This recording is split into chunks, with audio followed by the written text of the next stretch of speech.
Salve Maria, sou missionário São Roberto, acho que é o segundo vídeo, eu já fiz um vídeo falando sobre isso aqui. A igreja de Cristo não está fundada em Pedro, Paulo ou homem qualquer, ó. Isso aqui é mais um que se intitula doutor, reverendo Caio Fábio. Engraçado, né? Se a igreja não está fundada nem em Pedro, nem em Paulo, nem em homem algum, claro que não está fundada em Pedro, nem em Paulo e nem em qualquer homem. Fundada. O único fundador dessa igreja é Cristo. E edificada, sim, sobre Pedro, sobre Paulo e sobre os apóstolos, que são as colunas, doutor Caio Fábio, que vai edificar essa igreja. Quem disse aqui não sou eu, é a Bíblia, Efésios 2:20, edificado sobre o fundamento dos apóstolos. Quem são os apóstolos? Mateus 10, do 10, 2 em diante, Pedro, etc. Que são as colunas, certo? É simples entender isso. Vamos lá, né? Esta pedra, rocha, que obviamente não era Pedro, que logo depois vai ser repreendido, minutos depois ele vai falar uma besteira danada e Jesus vai dizer: afasta, arreda Satanás.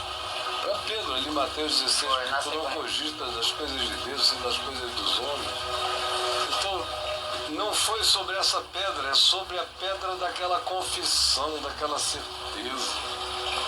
Ou seja, Pedro sendo a pedra é uma forçação de barra brutal, porque Pedro não teve esse significado todo para ser essa pedra. Se alguém tivesse que ter um significado humano para ser essa pedra, seria Paulo, sinceramente, que deixa tudo para trás. Pedro vai aprender com Paulo até morrer, porque ele era muito atrasado em relação ao que Paulo enxergou, discerniu e alcançou. É só ler o sermão de Paulo a Pedro em Gálatas 1 e 2. Então, é a pedra da confissão, é coerente com tudo mais. Vamos aqui refutar aqui esse comecinho aqui, porque já fez várias heresias, cara.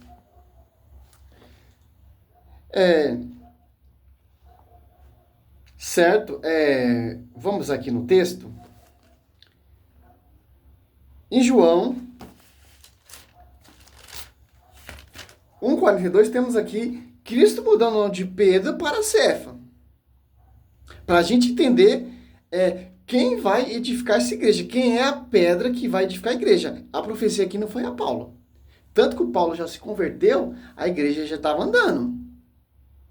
Certo? E ele perseguiu e devastou essa igreja. Então, Paulo, quando ele se converte, ele tem que estar sob a jurisdição do pastor universal. Por mais que ele seja doutor, por mais que ele seja instruído ali aos pés de Gamaliel, etc., tem que escutar o pastor universal. Por quê? Pedro, ele é a diferença de todos os apóstolos. Porque ele teve a revelação, certo? E a ele foi dado o pastoreio e edificar essa igreja, e a chave foi dada a Pedro, não a Paulo. Paulo, ele fala que eu persegui a igreja, sou o último dos apóstolos. Certo? A missão de Pedro é pastorear. Missão de Paulo foi escrever, pregar mais que os demais apóstolos, que ele fala nos seus escritos. E por que Pedro não pode ser o pastor universal que vai edificar? Porque Pedro, ele é a falha, porque Cristo repreendeu Pedro, porque Pedro fez cagada. Mas, se você for prestar atenção aqui, ó, Mateus, vamos no texto que ele citou aqui, né? É típico de protestante. Aqui, ó, Mateus 16, 22, ó. Pedro, então, começou a interpretá-lo e prestar nesse termo, que Deus não permita isso, mas acontecerá. Mas Jesus, voltando-se para ele, disse: afasta-te, Satanás, tu és para mim um escândalo, teus pensamentos não são de homens. Aqui, meu querido, é simples entender isso. Pedro tem o Espírito Santo, Pedro foi, ali já está sendo capacitado. E ainda mais, mas Paulo abandonou tudo.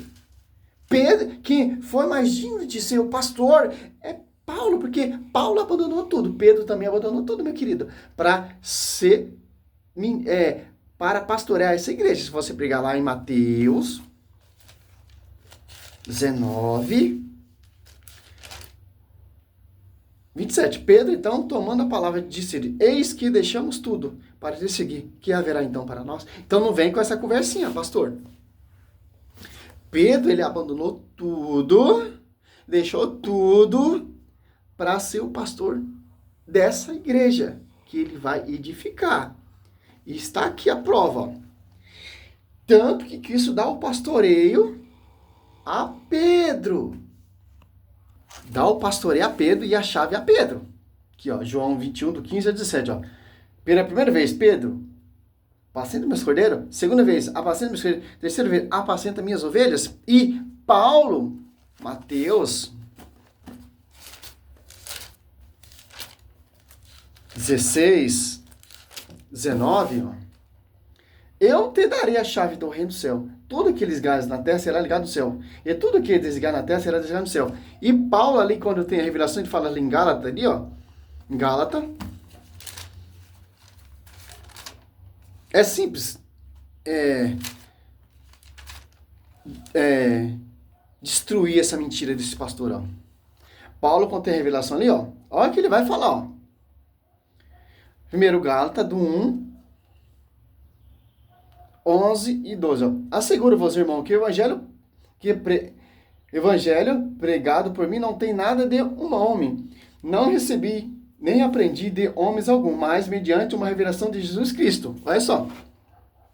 Aqui ele pega aqui em Gálatas 2, 7, ó. Ao contrário, viram que a evangelização dos incircuncisos me era confiável, como os dos circuncisos a Pedro, porque aquele cuja ação fez de Pedro, apóstolo do circunciso, fez também de mim, dos pagãos. Deu a chave a Paulo? Não. Aquele que fez de Pedro apóstolo, fez de mim também. Mais uma observação. Paulo tem a chave? Paulo tem o pastoreio? Paulo tem autoridade na igreja? Mas ali em Gálatas 11 ali, Paulo repreende Pedro, meu irmão. Isso é normal, cara. Os cursilhos é para isso mesmo. Mas já tinha definido ali em Atos Apóstolos 15, 7, a esse respeito dos judeus. Por que Pedro se comportou assim? Você pega ali Gálatas 2 todinho, você vai entender. Os falsos judeus. Que se converteu a essa igreja, mas não largou a tradição judaica. E tanto, para finalizar essa primeira etapa aqui, ó, desses argumentos corruptíveis, desse reverendo Caio Fábio, que até os protestantes critica esse cara, doutor, mestre, etc. Para mim é fundo de quintal. Não segue a verdade bíblica. Não tem amor e zelo pela igreja. Aqui, ó. Gálatas 2, 9. Tiago e Cefo e João, que são consideradas as colunas, reconhecendo a graça que me foi dado, deram a mão a mim e a Barnabé, ensinando pelo acordo. Paulo reconhecendo que Tiago, bispo de Jerusalém, Cefa, bispo universal, e João são as colunas, reconhecendo a sua graça, e foi incorporado ao ministério, ao corpo místico de Cristo. Por mais que ele teve a revelação aqui, mas tem que ser reconhecido pelas colunas. Tem que ser reconhecido pelo pastor universal. Tem que ser reconhecido por aquele que tem a chave de ligar e desligar para esse evangelho que foi revelado para ele ser reconhecido pela igreja. Para ligar. Mesmo assim que Cristo deu a revelação a ele, tanto que quando Cristo deu a revelação para ele, ele foi batizado por membro da igreja, Ananias. Se pegar ali Atos Apóstolos 9, ali 17 diante, você vai ver. Tem um pastoreio, tem uma hierarquia, certo? Desculpa falar, pastor. Essa teologia fundamental sua aí tá passada. Essa visão sua. Você não é uma igreja. Certeza de que Deus estava em Cristo reconciliando consigo mesmo. Porque há um só Deus e um só mediador entre Deus e os homens, Jesus Cristo, o homem. A pedra a qual Jesus alude no final do Sermão do Monte, a rocha, construir a casa na rocha, ele diz que são essas minhas palavras. Então seria uma anomalia, uma arbitrariedade enorme, tendo todo o ambiente do Evangelho, associando a rocha a Cristo, a pedra de esquina, a palavra do Evangelho, tudo, e de repente a gente abandona tudo isso e a pedra passa a ser Pedro, um cara que não entendeu, que vai ser repreendido logo depois, que vai dificultar sem querer muito as coisas, que vai precisar ter visões e revelações do Senhor para entender que ele não é maior do que ninguém, que judeu não é superior a ninguém. O cara guardava isso tudo. Falou em línguas, pregou no Pentecostes, mas continuava um judeuzão, cheio de preconceito, até Atos 10. Fica totalmente livre disso? Não, não fica não. É bem devagar o processo. Depois, anos adiante, ele encontra com Paulo na Galácia. Aí aproveita a liberdade do evangelho com a qual Paulo vivia até chegar aos presbíteros de Jerusalém e ele se retrair para um modo abusivo de discriminação entre pessoa e pessoa. Então, desculpa. Pedro está alinhado por essa pedra, por essa rocha que é Cristo. Olha só aqui. Mas eu não me alinho. Que bagunça que esse reverendo faz, cara. Não entendeu nada. Olha só. Para ele, Pedro não entendeu nada. Pedro bagunçou. Paulo é o grande homem. Irmão, vamos aqui então. Em Atos. Aqui, ó. Até em Atos 10, para ele, Pedro não entendeu nada. Graças a Deus, ele está fazendo cura e milagre. Olha só. Em Atos dos Apóstolos, você pega aqui, ó. Se Paulo, ele é o cara, como diz o conhecedor de Bíblia, aqui, ó. Concílio apostólico em Jerusalém, ó. Alguns homens, Atos Apóstolos 15, do em diante, ó. Até o 12 para a gente entender, ó. Alguns homens, descendo da Judéia, puseram-se a ensinar aos irmãos o seguinte: se não vos circuncidais, segundo o rito de Moisés, não podereis ser salvos.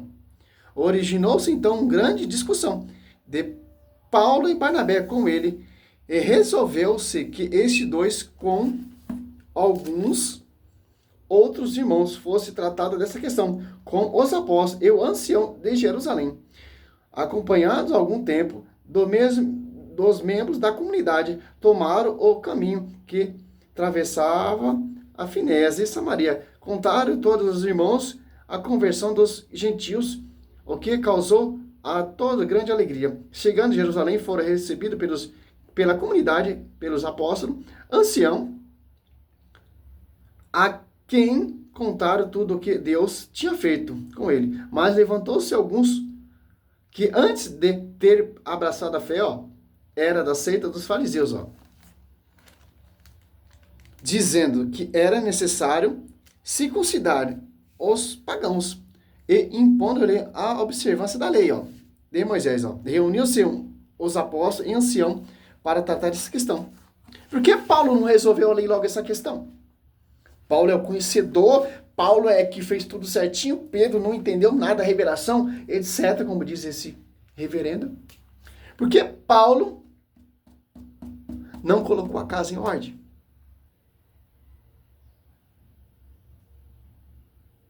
Chamou quem? Quem colocou a casa em ordem? O pastor universal, que tem o pastoreio, João 21, 15, Mateus 16, 19, que tem a chave de ligar e desligar, e foi mudado o nome para Quefas, João 42, e Gálatas ali, 2, 9, Paulo cita Cefa, que é coluna também. Olha só, colocou a casa em ordem. Acabou a discussão. Nenhum bispo local de Jerusalém resolveu a questão, que era Tiago. Aqui, ó. Ao fim de uma grande discussão, Pedro, ó, estava ali no meio. Meio de quem? Da comunidade ali, dos anciões, dos apóstolos.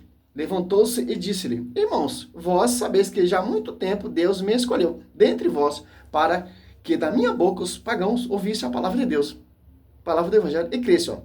Ora, Deus que conhece os corações, tendo testemunha no seu respeito, dando-lhe o Espírito Santo da mesma forma que nós, nem fez distinção entre nós, e eles purificando-os pela fé o seu coração. Porque, pois, provocais agora importando aos discípulos um jugo que nem nossos pais nem nos puderam suportar. Olha só. Olha Paulo falando aqui agora. 12, né? Toda a Assembleia ouviu silêncio. Somente em seguida, ouviram Barnabé e Paulo contar quantos milagres e prodígios Deus fez por meio deles entre os gentios. Depois que Pedro resolveu a questão, Paulo começou a dar o seu testemunho.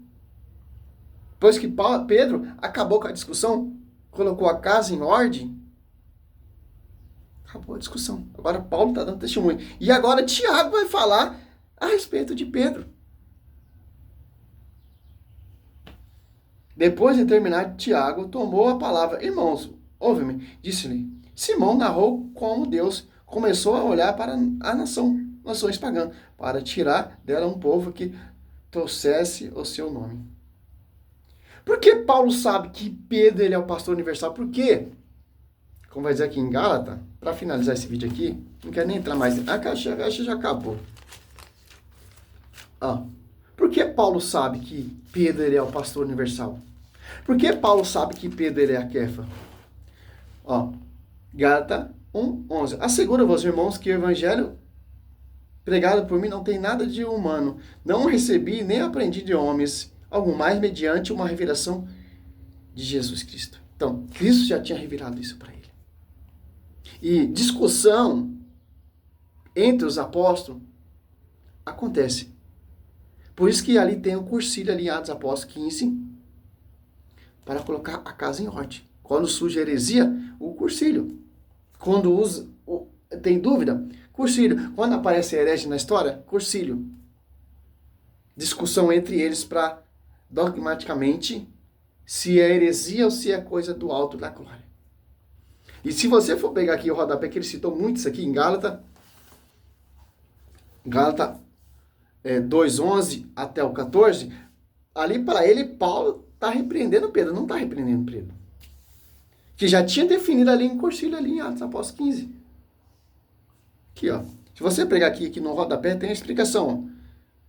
Que alguns judeus cristãos pensavam que os demais povos ou gentios convertidos deveriam seguir o costume ou modo de viver dos judeus. São Pedro e os apóstolos, entretanto, no cursilho de Jerusalém, havia dado aos gentios convertidos a liberdade de seguir o costume próprio. As Apóstolos 15, 1:28. São Pedro seguia esta decisão, considerando os não-judeus convertidos iguais aos demais cristãos, mas devido a muitas críticas ou pressão de judeus fanáticos, achou prudente não comer mais com os gentios ou pagão convertido, para não suscitar críticas ou zangar-se prejudiciais. São Pedro, no entretanto, achou que São Pedro devia manter-se firme no costume, adotando para que todos vivessem que os não-judeus convertidos e os judeus cristãos eram iguais perante o Evangelho, tratando-se, portanto, de um modo externo de agir de São Pedro, uma questão de prudência ou de energia, por conseguinte, de assusto, exceto a acidental, secundária e não essencial, doutrinário ou dogma. São Pedro aceitou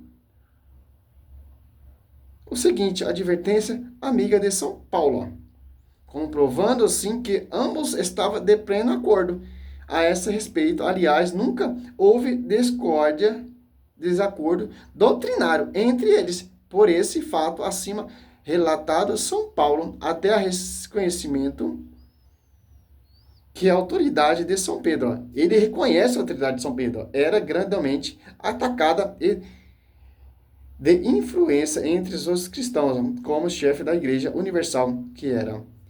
Ah, Pedro ele é atacado como líder da Igreja de Cristo. Paulo ele defende essa tese. E o cara diz que é grande protestante, conhecedor, faz um balacoaio, mano. Só Deus, cara. Não tinha discordância entre Pedro e Paulo, dogmaticamente. Ali, Paulo repreendeu Pedro com uma repreensão amigavelmente, não para degrinir Pedro, porque Pedro estava sendo atingido pelos novos judeus convertidos, fanáticos. Ainda se você, eu vou prestar atenção aqui em Gálatas ali, ó. Se você for ler todinho esse texto, você vai entender. Para de escutar esses caras, que esses caras não sabem nada, cara. Aqui, ó. Até Paulo também tomava cuidado, ó. Olha só, Gálatas 2, 13. Entretanto, nem sequer meu companheiro Tito, embora gentil, foi obrigado a circuncidar, ó. Mas por causa dos falsos irmãos, instruço que frutificamente se introduziram entre nós para espionar a liberdade que gozávamos em Cristo Jesus, fim de nos escravizar. Fomos por essa vez coincidentemente para que o evangelho permanecesse a sua integridade. Ó.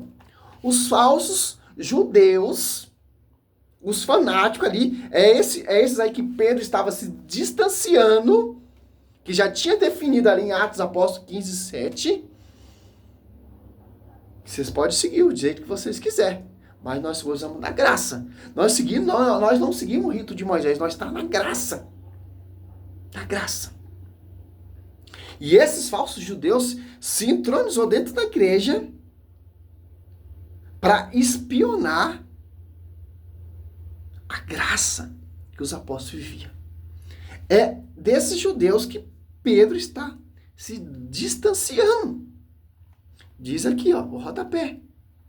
O texto. Até Paulo ficava esperto, cara. Aqui, ó. Gálatas 2:3. Entretanto, nem sequer meu companheiro Tito, embora gentil, foi obrigado a circuncidar. Mas, ó, por causa dos falsos irmãos. Olha só. Quem? Circuncidado, quem é? Os judeus que faziam isso.